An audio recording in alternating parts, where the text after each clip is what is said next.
Bonjour à vous qui regardez cette vidéo. Cette vidéo s'intitule Linceul de Turin. C'est la 7e vidéo sur la série Preuves. Donc les preuves 1, 2, 3, 4, 5, 6 se trouvent déjà sur ma chaîne depuis plusieurs mois, voire plusieurs années. Celle-ci donc est à la suite de ces autres découvertes. Ces vidéos donc sont des preuves et sont des vidéos montage pour montrer qu'il y a eu des découvertes scientifiques, des découvertes matérielles, des découvertes bibliques qui prouvent matériellement, notamment, que la Bible donc est vraie. Et ici, cette vidéo est très particulière pour moi parce que le linceul du Turin, en fait, au début de ma foi, ça fait maintenant depuis 2009-2010 que je me suis tourné vers le Seigneur et qu'il s'est révélé à moi. Mais il y a eu un début à ma foi en Jésus-Christ, c'est-à-dire qu'au début j'ai commencé à croire en Dieu, mais je n'avais pas encore vraiment une foi en Jésus-Christ. Et cette vidéo-là, ce montage-là, c'est vraiment très important pour moi parce qu'en fait, je vais vous partager quelque chose qui a démarré ma foi à moi-même il y a maintenant 9 à 10 ans. C'est en 2010 quand j'ai regardé une vidéo sur ce sujet, sur le linceul de Turin. C'est à partir de ce moment-là, après cette vidéo, que j'ai eu un déclic, que mes yeux se sont ouverts et que Dieu m'a révélé Jésus-Christ. À partir de cette preuve matérielle-là, à partir de cette découverte-là, de cette vidéo, que j'ai cru en Jésus-Christ, que je me suis dit, tiens, pour moi, je suis convaincu de tout ça, que c'est bien vrai, alors ça veut dire que tout ce qu'on a dit sur Jésus-Christ est vrai. Donc voilà, vous allez découvrir avec moi dans cette vidéo, via cette chaîne dieujesus.com, la découverte qui pour moi a ouvert mes yeux sur l'existence de Jésus-Christ, qui pour moi, grâce à ça, j'ai cru qu'il a réellement existé il y a 2000 ans, et de plus est, par un miracle, ce linceul nous est parvenu 2000 ans plus tard et est toujours là. Je vous laisse à vous de découvrir au travers de cette vidéo de quoi il s'agit. Si vous connaissez déjà, vous allez revivre cette passion, cette merveille, cette découverte. Et pour ceux qui ne connaissent pas, il y a toujours des sceptiques, il y a toujours des cartésiens. Mais au niveau scientifique, au niveau cartésien, au niveau rationnel, vous verrez que toutes les preuves sont là. Il y aura des preuves vraiment scientifiques, matérielles et tangibles, comme quoi ce linceul est réellement le drap qui a entouré Jésus-Christ lors de sa mort et lors de sa mise dans le tombeau. 2000 ans, à Jérusalem, la mort et la résurrection du Christ, juste à l'extérieur des remparts, c'est un peu le centre de l'histoire, ça a coupé l'histoire en deux. C'est un événement considérable qui a marqué le monde. Et juste après la mort du Christ, il a été enseveli dans un linceul. Les 4 évangiles en parlent. Et ce linceul est peut-être celui qu'on vous présente ici, qu'on appelle le linceul de Turin. Et la thèse qu'on va défendre dans cette présentation, c'est qu'aujourd'hui, on peut conclure que cette image imprimée sur le linceul ne peut s'expliquer autrement que par la résurrection du Christ. Alors, en général, dans notre monde qui est assez relativiste, assez agnostique, on n'aime pas conclure. On aime mieux rester en disant « on ne sait pas, c'est un grand mystère, on n'a pas d'explication ». Mais je ne pense pas que ce soit la position la plus raisonnable, parce que dans certains cas, effectivement, on peut garder une position en disant « on ne sait pas ». Mais il y a d'autres cas où on sait, et il faut être capable de discerner ces cas-là des autres. Souvent, dans l'esprit des gens, quand vous abordez une question comme ça, soit c'est blanc, soit c'est noir, tout le reste est gris. Soit c'est sûr et certain à 100%, soit c'est sûr et certain à 0%, et tout le reste est indéterminé. Soit c'est oui, soit c'est non, et tout le reste c'est peut-être. Et comme beaucoup de questions ne peuvent pas être un oui absolu ou un non absolu, on a tendance à mettre tout dans la catégorie des peut-être. Mais en fait, aujourd'hui, il y a une nuance qu'il faut apporter parce qu'on a pu réfléchir davantage sur les probabilités. On sait estimer des choses qui sont infiniment improbables ou infiniment probables. Et vous savez que quand on commence à manipuler les puissances de 10, il n'y a aucune grandeur dans l'univers physique qui dépasse 10 puissance 100. Donc quand on atteint des 10 puissances énormes à cause des probabilités, on peut dire que c'est quasiment zéro. On peut affirmer qu'on est dans une probabilité nulle. Donc je pense que dans le cas du linceul, on va se rapprocher de ces choses-là. Le mot des probabilités, on l'utilisera souvent. On utilisera aussi le mot souvent de singularité pour montrer à quel point ce linge est unique et singulier. Voilà. Donc après des décennies d'études scientifiques, sur cet objet qui est maintenant le plus étudié au monde, il y a eu 500 000 heures de sciences de haut niveau pour étudier le linceul, ce qui est unique au monde. En fait, ce linceul pose une question. Est-ce que Dieu a voulu nous laisser une preuve matérielle qui témoigne de la réalité de la passion et de la résurrection du Christ ? Un objet matériel qu'on ne peut pas expliquer autrement que par la réalité de la passion et de la résurrection du Christ. Alors, quand on pose la question ainsi, en général, les réactions sont irrationnelles. Il y a des gens qui vous disent « c'est pas possible, Dieu peut pas faire ça, notre liberté en souffrirait, la foi c'est pas ça, la foi il faut croire et se jeter dans le vide ». Alors, je crois que sur tout ça, on a une deuxième rectification à apporter, c'est que la foi catholique, on se trompe souvent sur ce que c'est. Déjà, le Concile Vatican I a affirmé clairement qu'on pouvait accéder à la connaissance de Dieu par la raison naturelle seule. Ensuite, si vous regardez l'Évangile, vous voyez que dans la lettre de Jacques, il dit que vous croyez en Dieu, très bien, les démons aussi croient en Dieu et ils brûlent. Donc le fait de croire en Dieu, c'est pas la foi. Les démons savent qu'il y a un seul Dieu, mais ils n'ont pas la foi. La foi, c'est autre chose. Ce que je veux dire, c'est que c'est pas parce qu'on a la preuve de Dieu que notre liberté et notre foi ne sont pas possibles. Dans l'Évangile de Jean, c'est très curieux. Jésus est toujours combattu par les pharisiens, les scribes, tout ça. Mais quand il ressuscite Lazare, c'est un homme qui est mort depuis 3 jours, qui commence à pourrir et tout ça, et Jésus le ressuscite. Donc c'est une preuve matérielle absolue qui est donnée, c'est une vraie preuve. Et ce jour-là, les Juifs décident de le tuer. Donc ça veut dire que par rapport à n'importe quelle preuve, même si les preuves sont vraies et valables, on garde sa liberté et on doit faire un acte de foi. Par exemple, quand Jésus, après la résurrection, apparaît à ses disciples, Thomas n'est pas là, il vient 8 jours après, et il dit « je veux mettre la main dans son côté, je veux le toucher » et tout ça. Donc il le fait, le Christ lui accorde, et à la fin, Jésus lui dit « cesse d'être incrédule, sois croyant ». Alors, en face d'une preuve pareille, il y a plus, là c'est la preuve totale, quand on touche le Christ ressuscité après qu'il soit mort, on pourrait se dire la foi n'existe plus. Non, c'est pas ça. Le Christ demande à Thomas d'être croyant quand même. Ça veut dire que la foi, c'est pas la connaissance. La foi, c'est une adhésion de notre liberté. On peut la refuser même en face de preuves qui sont des véritables preuves, comme Thomas ou comme Lazare. Le linceul fait partie de ces preuves qui sont devant nous et qu'on peut refuser, mais qui ont quand même un caractère de preuve. Si vous êtes Sherlock Holmes ou si vous êtes Colombo, entre 2 thèses, vous allez essayer de mener une enquête en regardant ce qui marche et ce qui ne marche pas. Donc, cette enquête, avant 1988, toutes les conclusions de toutes les études scientifiques réalisées dans tous les domaines convergeaient en faveur de l'authenticité du linceul. Et puis, en 1988, il y a le test au carbone 14 qui a conclu différemment en disant que c'était un linge du Moyen-Âge. Une datation, on peut la contester de pas mal de manières, mais en tout cas, ça aboutissait à cette conclusion. Donc aujourd'hui, en fait, vous avez 2 thèses. Il y a une première thèse qui est que c'est bien le linceul du Christ, c'est-à-dire que selon cette thèse, on voit la vraie passion du Christ sur ce linge, il y a le flash de la résurrection à imprimer l'image, les chrétiens conservent cette relique de manière très forte, très précieuse depuis l'origine, et le mystère du linceul est dévoilé aujourd'hui, ce qui n'est pas du tout illogique, parce qu'on est dans un moment où la foi est complètement attaquée de manière assez spéciale, donc qu'il y ait des secours un peu spéciaux qui soient donnés au peuple de Dieu, c'est pas étonnant. Le linceul a commencé vraiment une nouvelle vie avec la photographie qui a été faite fin du 19e siècle. Donc cette thèse est assez logique en elle-même. Il y a une deuxième thèse qui est que c'est l'œuvre d'un faussaire ou que ça s'est fait tout seul vers le Moyen-Âge, qui a donc eu une imitation des éléments de la Passion, que l'image a été produite par un procédé qu'on ignore encore aujourd'hui. On a fait passer ce linge pour une relique à partir de 1453 ou un peu avant. Et la science arrivera un jour à expliquer tout cela. Cette thèse a aussi une certaine logique, mais il va falloir qu'on tranche entre les deux. Donc, pour mener l'enquête, on va parcourir un peu l'histoire du linceul d'abord, ensuite les études scientifiques, leurs conclusions, et puis la correspondance étonnante de ce linge avec tous les détails de la Passion. Et on va le faire pour pas s'éparpiller, parce qu'on pourrait parler pendant 107 ans de ce linge, de toutes les études qui ont été faites, il y a des livres entiers. On va essayer, pour pouvoir conclure, de s'attacher à 5 points particuliers, 5 points clés qu'on va regarder spécialement, et on va se demander sur chaque point, est-ce que ce point n'est pas décisif ? Le premier point, en regardant l'histoire du linceul, c'est le codex de prêt. Alors, la thèse, c'est que l'histoire prouve que ce linceul existait manifestement bien avant l'an 944.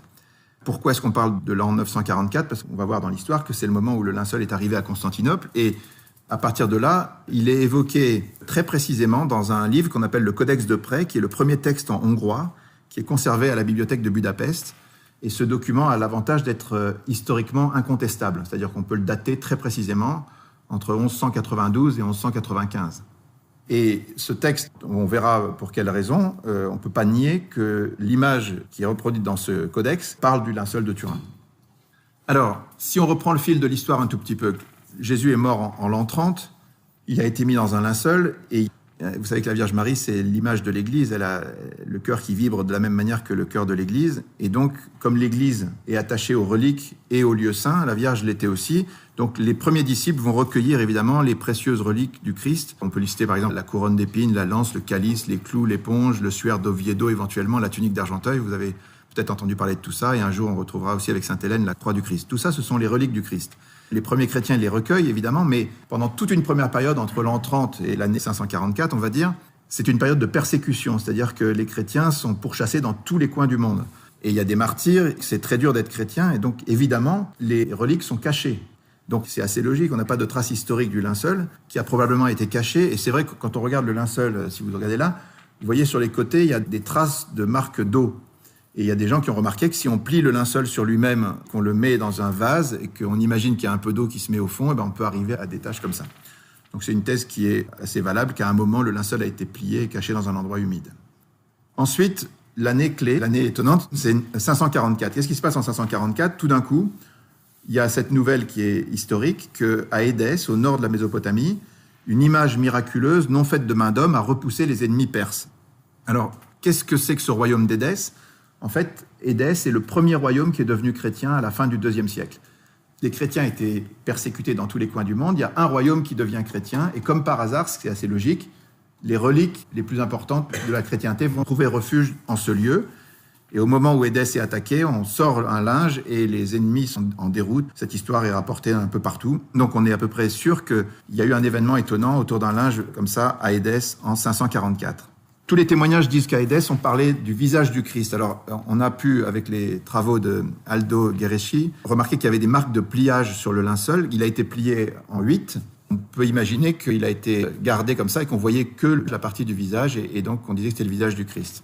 Alors, qu'est-ce qui se passe en 544 ? C'est une date pivot pour la représentation du Christ parce que auparavant, avant 544, le Christ était toujours représenté comme un jeune homme imberbe, un berger avec des cheveux bouclés. On voit ça dans les catacombes, on voit ça à Rome, à Ravenne, à Milan. Et c'est les représentations qu'on avait classiquement avant 544. Et tout d'un coup, après 544, le visage du Christ change. Il prend un aspect plus allongé, une barbe hébraïque, le nez allongé hébreu. On le retrouve dans la magnifique image du monastère de Sainte-Catherine au Mont Sinaï. On le retrouve aussi sur des monnaies. À chaque fois que le linceul apparaît dans l'histoire d'une manière ou d'une autre, il y a des monnaies anormales, parce que normalement, des monnaies n'ont pas le visage du Christ, c'est très rare. Mais on s'aperçoit qu'à chaque fois que le linceul sort dans l'histoire, il y a des monnaies attachées à ce visage. Voilà, dans tous les coins du monde, à la basilique Sainte-Sophie de Constantinople, on représente le Christ sur un modèle qui est le même que celui que vous avez dans l'église où on a dit la messe à l'instant, le modèle que tout le monde connaît. Alors, après cette date charnière, en 650, les musulmans arrivent à conquérir Édesse, et le linge est caché, mais on sait qu'il reste vénéré, il y a des témoignages là-dessus. Et en fait, c'était une certaine providence que le linge soit caché à nouveau dans un contexte musulman, parce que entre 730 et 787, il y aura ce qu'on appelle la querelle iconoclaste, c'est-à-dire que dans l'Empire byzantin, on va se mettre à détruire toutes les images parce qu'on considère que ça ne respecte pas les commandements de l'Ancien Testament, mais il y a toute une querelle là-dessus. Finalement, elle est tranchée par un concile qui dit non, maintenant que le Christ s'est fait homme, il a pris un visage et donc on peut représenter le Christ. Mais si jamais le linceul avait été gardé dans un contexte chrétien, il aurait été détruit. Il y a eu une quantité phénoménale d'images qui ont été détruites à ce moment-là par ceux qui avaient le pouvoir et qui étaient iconoclastes. Donc, par chance, il était caché dans le contexte musulman et il a été conservé. Après ça, l'Empire byzantin, après avoir détruit les icônes, il devient iconolâtre. C'est-à-dire que tout d'un coup, toutes les icônes deviennent extrêmement recherchées. Et on entend parler de cette icône d'Édesse qui est extraordinaire. Et donc, il y a une expédition spéciale qui est menée par l'Empire byzantin en 943 pour faire une percée dans l'Empire musulman et aller assiéger la ville d'Édesse, tout spécialement. Ça, c'est historique, on le sait de manière certaine. Et finalement, ils s'arrêtent devant la ville d'Édesse et au lieu de faire la guerre et d'attaquer la ville, ils vont négocier pour qu'on leur remette la précieuse relique en échange de 12 000 pièces d'or et de tous les prisonniers qu'ils avaient, c'est-à-dire 200 prisonniers qui sont remis en échange de la relique. Cette relique est ensuite amenée à Constantinople.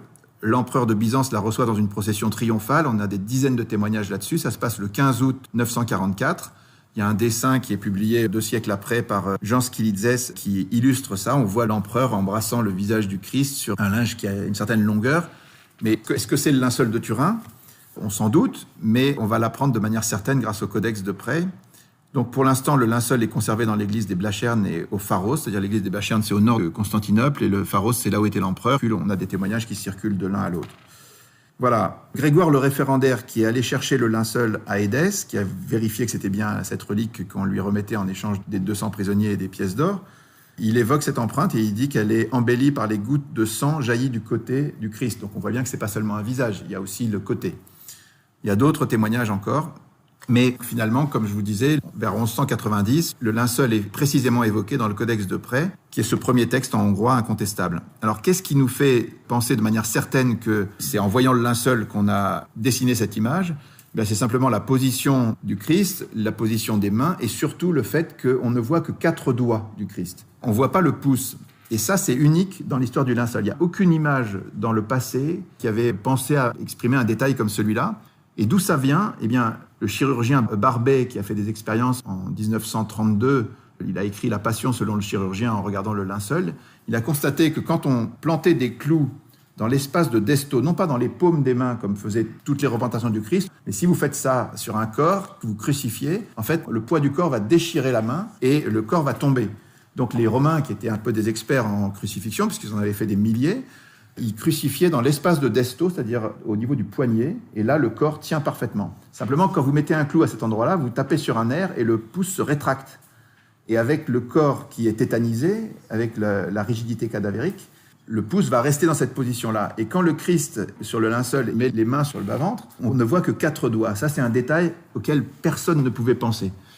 C'est un détail qu'on voit sur cette image et qu'on ne voit sur aucune autre image avant le linceul. Donc, on est en présence d'un cas d'école, de quelque chose d'absolument incontestable. Et si vous regardez d'autres détails du Codex de près, vous voyez qu'à un endroit sur le linge, il y a 4 points qui forment un L. Et en fait, sur le linceul, si vous regardez, vous voyez sur la partie gauche, là-bas, 4 points qui forment un L en haut et en bas. Suite à un incendie, il y a eu des trous qui ont été faits dans le linceul. Donc, ce détail-là, qui est reproduit sur l'image du Codex de près, ne peut pas non plus être inventé. On est sur des choses absolument incontestables. Voilà. Il y a plusieurs autres détails, on ne va pas rentrer trop dans les détails justement. Alors l'histoire se poursuit en 1203. Il y a un chevalier français qui s'appelle Robert de Clary qui arrive et qui dit qu'il a vu le siloane, c'est-à-dire le linceul du Christ, où notre cire fut enveloppée, qui chaque vendredi se dressait tout droit, si bien qu'on pouvait y voir la figure de notre Seigneur. À Constantinople, tous les vendredis, on exposait le linceul dans toute sa longueur, se dressait tout droit, pour qu'on puisse venir le vénérer. Et puis, arrive cette fameuse date de 1204, 14 avril 1204. Vous savez que la 4e croisade, avec 33 000 croisés français et 17 000 Vénitiens, attaque Constantinople et il pille la ville pendant 3 jours. Ces 3 jours d'horreur, un vrai scandale entre chrétiens. Et à cette occasion, Robert de Clary, donc le chevalier, précise en 1204 que plus jamais personne, ni grec ni français, ne sut ce que le linceul devint quand la ville fut prise. Simplement, on sait que c'est un Français, le chevalier Othon de la Roche, qui pénètre dans l'église des Blachernes, à l'endroit où le linceul était certainement. Et puis, 1 an après, en 1205, le prince byzantin Comène proteste auprès du pape Innocent III et il lui écrit une lettre contre les exactions des croisés en demandant la restitution du linceul. Voilà ce qu'il écrit. « L'an dernier, au mois d'avril, détourné d'une prétendue libération de la Terre Sainte, l'armée croisée est venue dévaster Constantinople. Au cours de cette dévastation, les soldats de Venise et de France se sont livrés au pillage des édifices sacrés. Ils ont pris les trésors d'or, d'argent et d'ivoire et se les sont partagés. Aux Vénitiens, les reliques des saints. Aux Français, ce qu'il y avait de plus sacré parmi ces dernières, le linceul où fut enveloppé après sa mort et avant sa résurrection notre Seigneur Jésus-Christ. » C'est une lettre officielle du prince Comène et il précise un peu plus loin « Le vol de si nombreuses choses sacrées va contre le droit des hommes et les lois de Dieu. Nous savons que ces choses sacrées sont conservées à Venise, en France et autres pays des pillards. Le sacré linceul étant à Athènes. » Et puis, on s'aperçoit que la même année, en 1205, c'est le chevalier franc-comtois Othon de la Roche qui devient duc d'Athènes avec les Champenois, les Bourguignons et les Francs-Comtois. Des Français donc qui règnent pendant un peu plus d'1 siècle à Athènes et qui vont en être chassés par des Catalans. Et donc, après cet épisode où on sait que le linceul est passé par Athènes, on retrouve justement en France, en 1357, la première exposition en France du linceul à Lirey en Champagne. Et à l'issue de cette exposition, le linge est récupéré à partir de 453 par la Maison de Savoie, qui le garde jusqu'en 1983 et qui le cède au Vatican. Voilà, donc on connaît très très bien l'histoire qui s'est passée en France, mais on connaît aussi très très bien toute l'histoire avant. Et on revient sur ce point, le Codex de près témoigne de manière incontestable qu'il s'agissait bien du linceul, et on peut le retracer donc jusqu'à Édesse. Ça veut dire que ce n'était pas un linge du Moyen-Âge, ça veut dire que la thèse numéro 2, elle est déjà annulée. Ce n'est pas vrai que le linceul venait du Moyen-Âge. Deuxième point auquel on va s'attacher, c'est que le linceul est un négatif. Alors, on sait qu'il existe depuis des siècles, et on sait aussi que cette notion de négatif est totalement inconnue avant le 19e siècle. Il n'y a aucune image d'aucune sorte qui représente un négatif avant le 19e siècle. Alors, pour la petite histoire, Sainte Thérèse de l'Enfant Jésus et de la Sainte Face est partie au ciel en 1897. Elle avait promis de passer son ciel à faire du bien sur la terre. Elle avait évidemment une dévotion particulière à la sainte face du Christ, puisqu'elle l'a mise dans son nom. Et juste un an après, c'est la grande ostension du linceul en 1898, donc c'est une année où l'Église décide de faire une ostension solennelle, dans un contexte anticlérical assez fort, fin du 19e, donc tous les renants, enfin tous les contestataires de la foi et le miracle étaient considérés comme quelque chose d'impossible. Les croyances chrétiennes étaient ridiculisées et c'était jugé d'un autre âge. À ce moment-là, il y a un amateur qui s'appelle Segundo Pia qui est autorisé à faire la première photo du linceul. Donc à l'époque, quand on faisait des photos, c'était un peu plus compliqué qu'aujourd'hui. Il fallait faire une plaque photographique, la mettre dans un révélateur dans une chambre noire. Et quand il fait ça, il sort dans sa chambre noire la photo du linceul et il s'aperçoit que c'est un négatif. Alors ça, sur le moment, la surprise a été totale. C'est-à-dire que ce qui est représenté en général en sombre était en clair et ce qui est représenté en clair est en sombre et avec les nuances. Vous voyez, un négatif photographique, vous savez plus ce que c'est parce que vous prenez des photos maintenant avec des appareils numériques. Mais à l'époque, quand la photo a été inventée, en 1826, par Nicéphore Niepce, qui a réalisé la première photo, vous la voyez ici, c'est la photo de sa maison. C'était donc un procédé par lequel on appliquait sur une vitre avec du sel d'argent, il y avait une lentille et l'image extérieure imprimée en quelques secondes sur la plaque de verre et changeait le sel d'argent, les couleurs du sel d'argent. Et on l'a fixé, cette image, et ensuite on l'avait en négatif, c'est-à-dire que ce qui était lumineux était devenu sombre et ce qui était sombre était devenu lumineux. Et ce négatif-là, on a passé 30 ans à se demander comment on allait faire pour le changer et en faire un positif. Et c'est finalement dans les années 1860 qu'on a réussi à faire un deuxième transfert qui permettait d'arriver à un positif. Donc vous voyez que c'est pas facile, c'est une notion qui est compliquée, et personne ne l'avait imaginé, personne ne l'avait conçu avant le 19e siècle. Or, le linceul est conservé et connu depuis longtemps, et il avait ce caractère d'image négative. Alors, quand Segundo Pia sort cette image, il montre ce visage qui est quand même très frappant, et ça fait l'effet d'une bombe. C'est-à-dire, pour la première fois, on voit un visage, mais on se dit, mais qu'est-ce que c'est que cette chose? Est-ce que c'est le visage du Christ? Et on commence par l'accuser de mensonge. On dit, c'est un menteur, il a trafiqué l'image, c'est pas la vraie. Alors, comme le linceul était à nouveau caché, puisqu'on le protège de manière extrêmement forte, c'est seulement dans les années 1930 qu'une deuxième photo du linceul sera faite et qu'elle permettra de montrer, avec des huissiers, des experts, lors d'une ostension, démontrera que Pia n'avait pas menti. Mais sur le moment, tout le monde lui tombe dessus et on dit « mais c'est pas possible, c'est pas vrai ». Et il y a à ce moment-là des Français, le professeur Yves Delage, qui est un agnostique anticlérical, et son assistant Paul Vignon, qui veulent démasquer la supercherie, qui se mettent à analyser les photos de Segundo Pia. Et finalement, après analyse, ils sont complètement retournés. Et ils vont faire une synthèse qui va être présentée à l'Académie des sciences en 1902.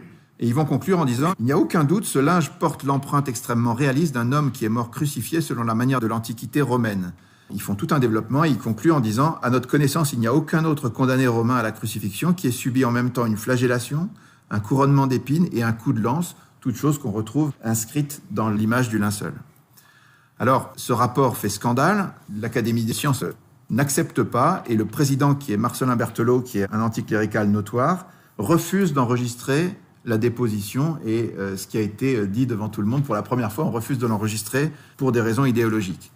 Et Delage répond à Berthelot ensuite dans une lettre que Jean d'Artigues cite souvent. Il dit « Si au lieu du Christ, il s'était agi d'un Sargon ou d'un pharaon quelconque, personne n'eût rien trouvé à redire. » Vous savez, en science et dans tous les domaines, il y a les présupposés philosophiques et les a priori qui comptent énormément. Même Einstein, quand on lui a proposé la théorie du Big Bang, il a dit « Non, c'est pas possible, on va faire autrement, on va mettre une constante pour empêcher que ça soit trop proche de la création biblique. » Donc il y a des a priori qui comptent énormément, et là, on ne voulait pas que ce soit le linceul du Christ. Alors, suite à ça, il y aura des tas d'études. La plus importante, ça sera l'étude en 1978 du STURP, donc le Shroud of Turin Research Project, des Américains, 32 scientifiques américains, dont 24 viendront à Turin avec 6 tonnes de matériel et qui feront 300 000 heures d'études sur ce linceul, avec tous les moyens techniques possibles. Ces études, on va les regarder un peu de près, mais restons sur ce premier point. Simplement, le fait que ce soit une image en négatif, c'est juste impossible que quelqu'un l'ait conçue avant le 19e siècle. Cette idée de négatif n'existait pas. Il n'y a aucun exemple dans le passé. Au Moyen-Âge, la notion était inconcevable pour l'époque. Deuxième point, c'était inutile parce que ça donnait un résultat assez médiocre, flou, disgracieux.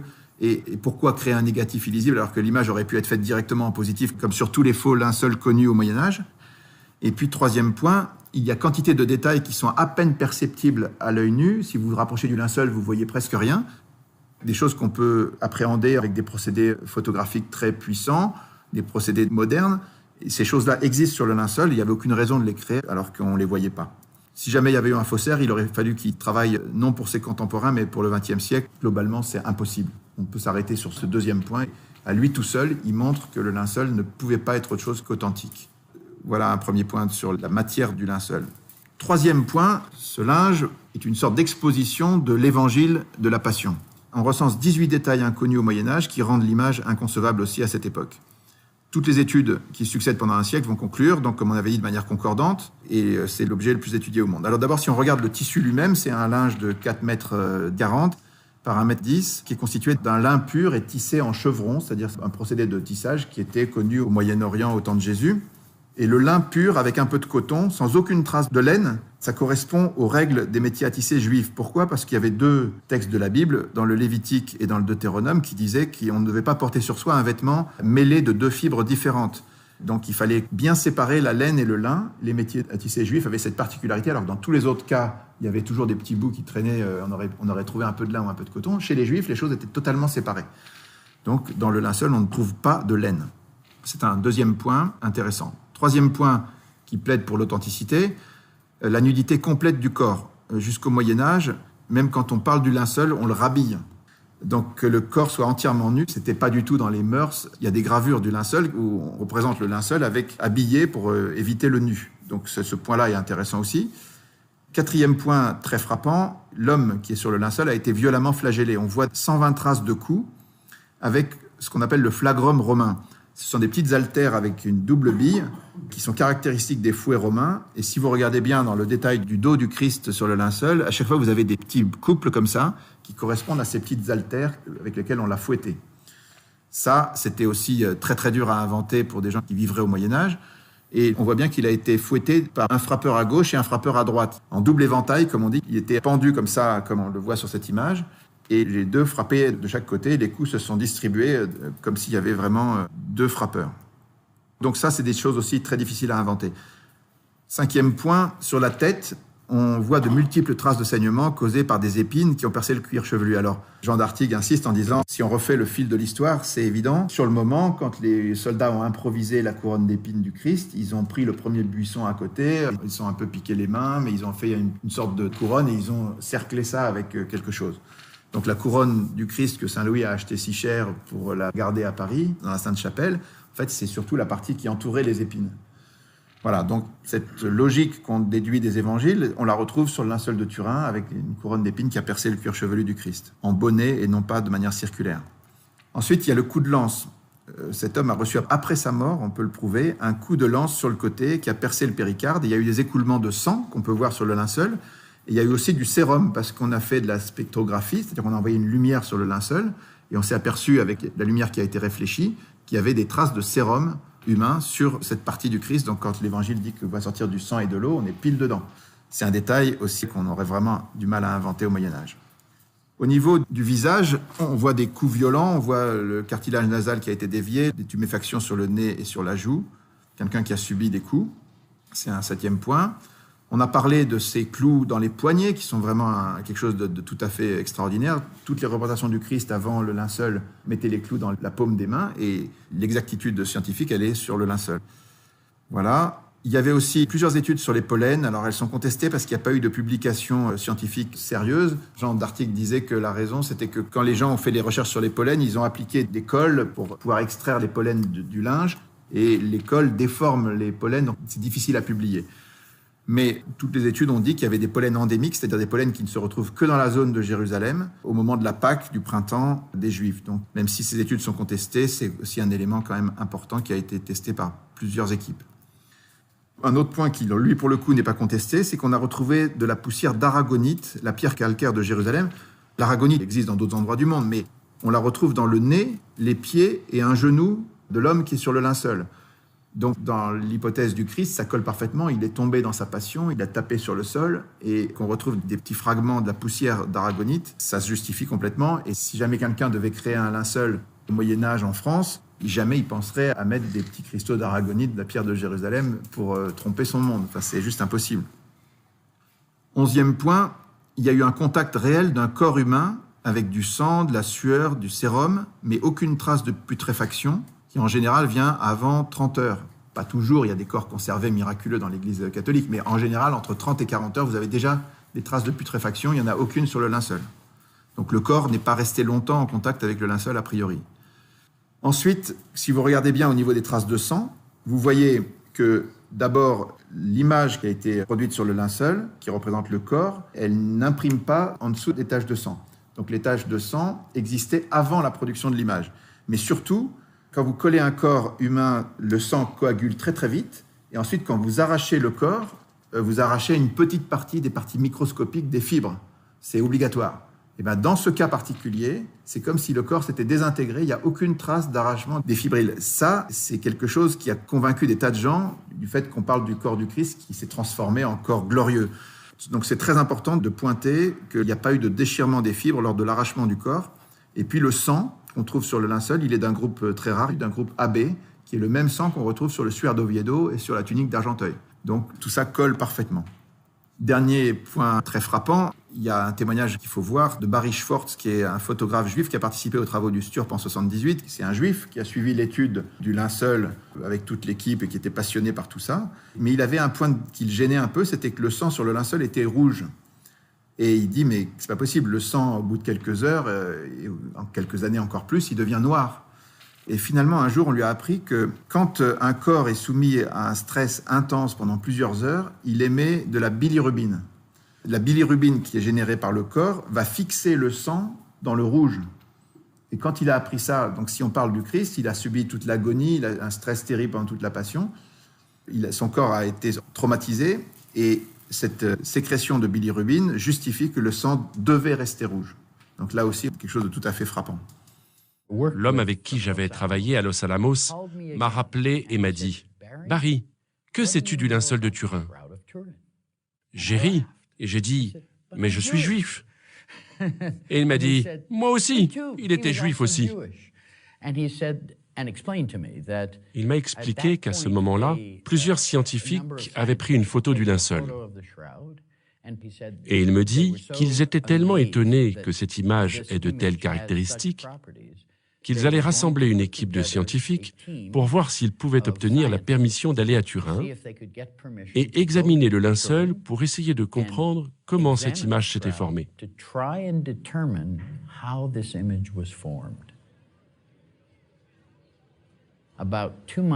2 mois environ après le début du projet, je me souviens avoir dit à l'un de mes collègues « Qu'est-ce qu'un jeune homme juif comme moi fait ici ?» Et il a ri et il m'a dit « As-tu oublié que l'homme du linceul est juif ?»« Non, je sais. » Et il m'a donné ce qui est peut-être le meilleur conseil que j'ai jamais eu de ma vie. « Barry, va à Turin et fais le meilleur travail que tu peux. Dieu ne nous explique pas son projet à l'avance, mais un jour, tu sauras. » C'était un conseil génial et cela m'a fait rester dans l'équipe. J'allais démissionner. Mais à cause de ces paroles, de Dieu peut-être à travers ses lèvres, je suis resté dans l'équipe. La chose qui m'a empêché d'accepter que le linceul est authentique durant des années, 18 ans, c'est que le sang sur le linceul est encore rouge. Le sang ancien doit être noir ou marron. Personne n'a pu expliquer pendant 18 ans pourquoi le sang sur le linceul est resté rouge. Et en 1995, dans une conversation téléphonique avec le docteur Adler, un chimiste juif qui a prouvé que le sang sur le linceul est vraiment du sang, nous étions en conversation au téléphone. Et là, il m'a dit quelque chose dont je n'avais jamais entendu parler. Quand quelqu'un est torturé sur une longue période de temps, 24 ou 36 heures, à peu près la durée pendant laquelle Jésus a été torturé, le corps entre en état de choc. Jésus n'a pas reçu d'eau, il a été flagellé. Donc il est entré en choc anaphylactique. Après quelque temps, dans ce genre de choc, les parois des cellules rouges du sang commencent à se décomposer. Et le foie répand dans le corps, dans le sang, une enzyme qui s'appelle la bilirubine. Et quand cela arrive, le sang reste rouge pour toujours. Et quand j'ai découvert cela, c'était la dernière pièce du puzzle. Et cela m'a donné la conviction que le linceul est authentique, parce que ça m'a donné une réponse scientifique et crédible à la dernière question que j'avais. Voilà, tous les détails de la Passion se retrouvent sur le linceul du Christ. Et puis, on arrive à un quatrième point qui est absolument frappant. Essayer de comprendre comment cette image s'est imprimée, par quel rayonnement l'image s'est imprimée sur le linceul. Alors, on peut être sûr que l'image ne s'est pas imprimée par contact, parce que si vous mettez de la peinture sur un visage et que vous imprimez un linge et que vous enlevez ensuite le linge, vous verrez que le visage est déformé. Or, le visage du Christ, c'est un visage qui n'est pas déformé. C'est pas non plus par peinture, c'est une certitude pour plein de raisons. Il y a une absence totale de pigments, il n'y a pas de collagène. Et puis, on peut dire aussi que l'image qui est imprimée sur le linge, elle a été étudiée par les spécialistes. Le linge est très très fin, il fait 0,3 mm. Et la brûlure, enfin, c'est pas vraiment une brûlure, on appelle ça une oxydation acide déshydratante. Cette oxydation acide déshydratante, elle ne concerne que les 40 premiers microns de la surface du linge. Il n'y a rien en dessous. Si vous le regardez de l'autre côté, vous voyez strictement rien. Donc, n'importe quelle peinture, n'importe quel colorant, n'importe quel objet qui aurait teinté le linge l'aurait transpercé. Sur 0,3 mm, vous êtes sûr. Là, on n'a absolument pas ça. Et quand on analyse de près de quoi il s'agit, cette sorte de brûlure du lin, elle est très superficielle et elle comporte une information de distance. L'image a des teintes dégradées. Cette dégradation des teintes donne une information de tridimensionnalité. En regardant si c'est plus ou moins dense, les brûlures des fibres, on va pouvoir reconstituer une image en 3D du linceul. Il y a Thierry Castetz qui a fait une image 3D que vous voyez sur la gauche, et puis Soons qui a fait un hologramme qui tourne et qui donne un aspect vivant au visage. Ça, on peut le faire simplement parce qu'il y a des parties plus brûlées que d'autres. Et donc, si on interprète cette brûlure en lui donnant une valeur de distance, on reconstitue le visage du Christ. Ça n'existe nulle part dans aucune image, d'aucune époque, et on est même incapable de le refaire aujourd'hui. Personne ne saurait refaire ce type de brûlure et ce type d'information sur une image aujourd'hui. Alors, la conclusion de tout ça, c'est que l'image a été produite par un rayonnement qui est extrêmement spécial. Si on veut essayer de comprendre quel type de rayonnement ça pouvait être, vous voyez cette image du Christ, le Christ est à l'horizontale, on peut imaginer qu'il est en apesanteur et que vous avez le linceul qui est parfaitement droit au-dessus et en dessous. Et à un moment, il y a un rayon qui va être vertical, c'est-à-dire orthogonal au linceul, qui va imprimer l'image. Parce que, attention, si vous faites un rayonnement, une lumière classique, vous imprimez rien du tout. Parce qu'une lumière classique, ça part dans toutes les directions. Donc, il n'y a pas d'image nette. Il faut que le rayonnement soit unidirectionnel. C'est un truc de fou. Si vous voulez que le corps s'imprime de cette manière-là sur le linceul, il faut que parte du corps un rayonnement d'autant plus puissant que la distance est courte. Vous voyez, le rayonnement qui crée l'effet de tridimensionnalité, mais aussi que ce rayonnement soit parfaitement orthogonal au linceul, qui doit être plat. Si le linceul était flottant un peu n'importe comment et que l'image part dans toutes les directions, vous n'auriez rien du tout. Vous auriez de la bouillie. Essayez d'imaginer la chose. On parle d'un rayonnement unidirectionnel, orthogonal au linceul, imprimé sur un tapis volant. Si vous raisonnez 2 minutes, il n'y a pas d'autre manière de concevoir la production de cette image. Franchement...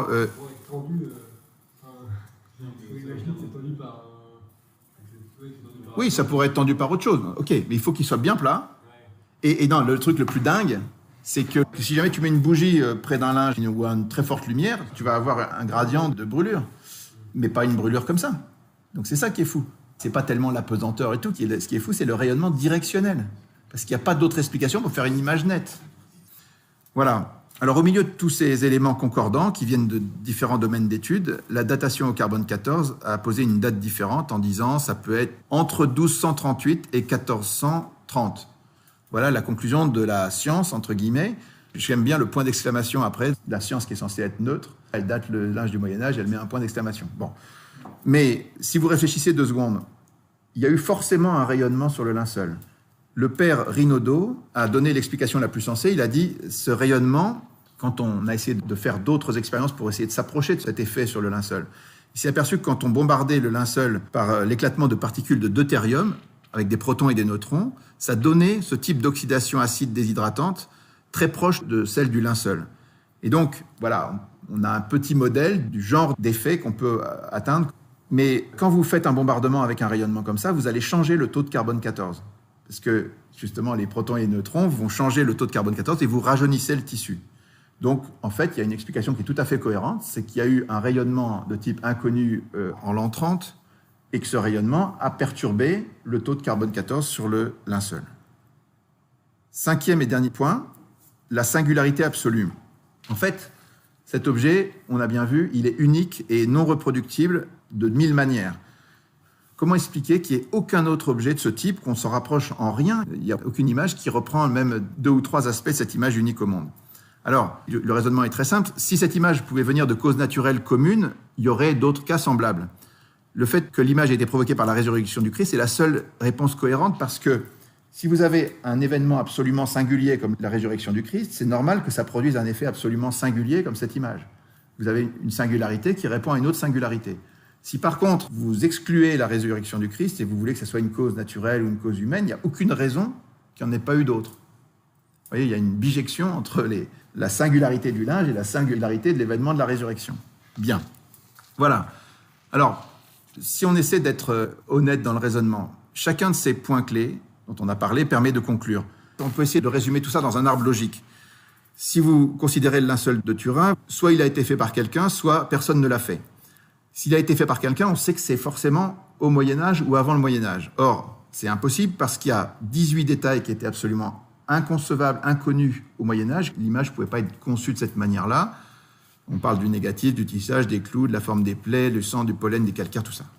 Donc cet objet est vraiment inconcevable au Moyen-Âge, hypothèse impossible. Donc il s'est fait tout seul. Alors soit il s'est fait par rayonnement, soit il s'est fait par contact avec un corps. On a vu que le contact avec un corps, c'était impossible parce qu'il n'y avait pas de déformation de l'image. Donc c'est un rayonnement, on en est sûr, mais c'est un rayonnement, comme on a dit, très spécial. Il est orthogonal et non diffus, il procède d'une oxydation déshydratante acide, il y a un effet qui n'est que superficiel et il recèle une information de distance. Et tout ça suppose un corps en apesanteur avec le linceul autour. Tout ça, c'est strictement impossible à reproduire à ce jour. La science d'aujourd'hui, du XXIe siècle, ne saurait pas refaire une image comme ça.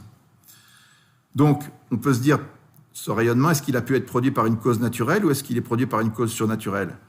La cause naturelle, franchement, elle est très improbable parce que le mécanisme est inexplicable. Il n'y a aucun autre exemple et il y a cette singularité absolue. Si une cause naturelle produisait ce type d'image, les mêmes causes produisant les mêmes effets, dans d'autres situations, on aurait produit des images au moins un peu semblables, un peu comparables. On n'a rien.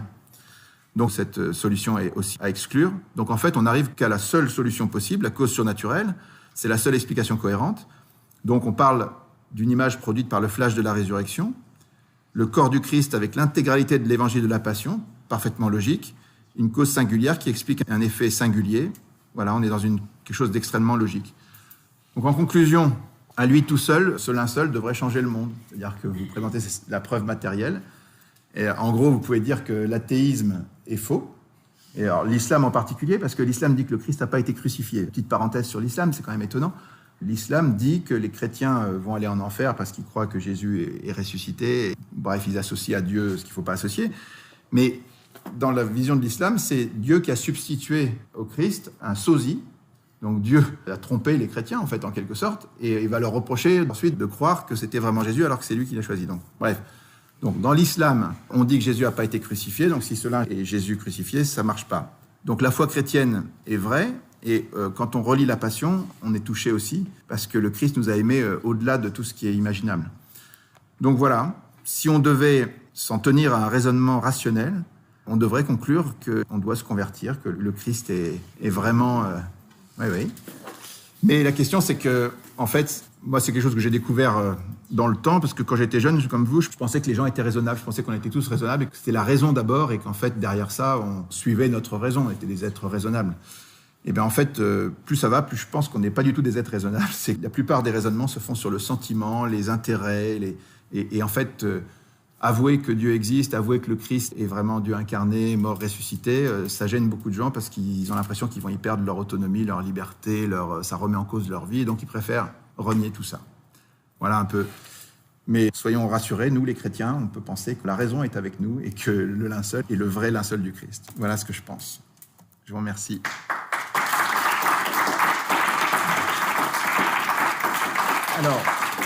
Alors, ce que je vous propose maintenant, c'est qu'il y ait quelques questions. Qu'est-ce qu'on appelle une preuve dans le langage courant? Qu'est-ce que cherchent Colombo et Sherlock Holmes quand ils font une enquête? Il y a deux thèses. Il est coupable, il n'est pas coupable. Il était avec le chandelier, il a des traces d'ADN sur le truc et tout. Donc pour moi, c'est des preuves que c'était lui. Une preuve, c'est ce qui invalide une thèse et ce qui rend l'autre valide. Quand vous faites une enquête policière, vous cherchez des preuves et à la fin, il faut bien à un moment poser un diagnostic, poser une conclusion. Vous le faites à partir d'éléments matériels. Et à un moment, vous dites là, cette thèse, elle est invalide parce que cet élément-là la rend invalide. Moi, je dis que la thèse du Moyen-Âge, elle est invalide par le codex de prêt, absolument clair. Elle est invalide par les 18 détails qu'il y a sur le linceul. Elle est invalide par l'idée du négatif et elle est invalide par l'idée de la singularité de ce linge. Voilà. Chacun de ces éléments, à lui tout seul, il suffit à déblayer le terrain. Donc, bon. Et ce que je dis simplement, c'est que les preuves ne sont jamais contraignantes. Vous pouvez faire ressusciter Lazare. Les Juifs disent, si Jésus a fait ça, on va le tuer. Donc, ces preuves n'empêchent pas la liberté. Une preuve vous laisse entièrement libre. Après, vous en faites ce que vous voulez, mais ça reste une preuve. Une preuve, c'est une croyance.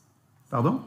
Si on a une preuve de l'existence de quelque chose, c'est pas... Mais attends, c'est bien ce que je dis avec l'exemple de Thomas. Thomas, il met sa main dans le côté du Christ. Il dit, si je ne mets pas ma main dans son côté, si je ne mets pas mon doigt dans son côté, ma main dans ses trous, des plaies, je ne croirai pas. Ok, Jésus se montre. Et Jésus lui dit pas, maintenant, tu n'as plus besoin de croire puisque tu m'as vu. Non, il lui dit, cesse d'être incrédule, sois croyant. C'est hallucinant comme phrase. Ça veut dire qu'il lui donne une preuve totale qu'il est ressuscité 8 jours après l'avoir vu entièrement mort. Et il lui dit pas, t'as plus besoin de la foi. Il dit non, je te demande la foi. Parce que la foi, c'est pas une affaire de connaissance. La foi, ça concerne une adhésion. Il faut le vouloir. Et encore une fois, comme dit Saint Jacques, les démons, ils savent qu'il y a un seul Dieu, mais ils n'ont pas la foi parce qu'ils brûlent. Un jour ou l'autre, on sera tous en face de Dieu, on saura tous que Dieu existe. Mais par contre, il y aura ceux qui, par leur volonté, adhéreront à Dieu et ceux qui diront, on n'en veut pas. On reste libre. La foi, c'est pas une affaire de connaissance. Jésus, il n'a pas dit aux gens, prenez un crayon, il y a un seul Dieu, 3 personnes, tac, tac, tac, il vous fait le catéchisme, ok, je sais tout, c'est bon, j'ai la foi. Non, mais il voulait qu'on le cherche. Il cherche une adhésion, en fait, il cherche qu'on l'aime. Donc la foi, c'est à ce niveau-là. Pas le même niveau que la connaissance. On peut faire l'analyse de 1000 points, il y a eu, comme je vous dis, il y a eu 500 000 heures de travail là-dessus et tout concorde. Ce que je veux simplement dire, c'est, à la fin, la grande question, c'est qu'est-ce qu'on conclut ? Qu'est-ce qu'on fait de ce cadeau ? Parce qu'en fait, c'est un cadeau de Dieu. Qu'est-ce qu'on en fait ? Est-ce qu'on conclut en disant « c'est très très mystérieux, on ne sait pas, on verra un jour et peut-être que voilà, on ne dit rien ». Est-ce que c'est ça la bonne attitude ? Ou est-ce qu'en face de cette accumulation de preuves ou de signes qu'on nous a donnés, est-ce qu'on dit « non, la probabilité que ce ne soit pas le linceul, elle est égale à 0 pointé ». Et donc, on a un élément qui nous donne une preuve matérielle de la résurrection du Christ et de sa mort sur la croix, comme les évangiles en parlent. Moi, je trouve que c'est très important. C'est là-dessus que doit s'exercer le discernement, c'est-à-dire, est-ce qu'on conclut ou est-ce qu'on fait toute cette étude ? On a une attitude incohérente en disant, comme d'habitude, on est agnostique, comme d'habitude, tout est relatif. Non, il y a des trucs, à un moment, on a passé le stade de peu conclure. Merci. Voilà. Merci à vous.